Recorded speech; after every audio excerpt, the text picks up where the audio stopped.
கர்த்தருடைய நாமத்துக்கு ஸ்தோத்திரம் உண்டாவதாக.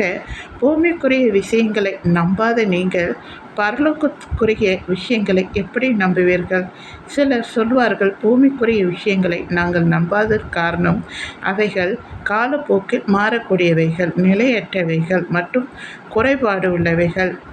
ஆனால் நான் சொல்லுகிறேன், பரலோகம் அப்படி இல்லையே. பரலோகம் என்பது மனிதனுக்கு அறிவுக்கு அப்பாற்பட்ட மாறாத பூர்ண அமைதி மற்றும் நித்திய ஜீவனை அடிப்படையாக கொண்ட ஒரு ஆன்மீக நிஜமாகும். பரிசுத்த வேதாகமம் சொல்லுகிறது, பரலோகம் என்பது வெறும் கற்பனை அல்ல, அது நித்தியமானது, கடவுள் வாழும் இடம் என்று வேத வசனம் தெளிவாக விவரிக்கிறது. இயேசு கிறிஸ்து உயிர் தெழுந்து பரலோகத்துக்கு சென்றார் என்ற சத்தியமே நமது விசுவாசத்தின் ஆணிவேராகும்.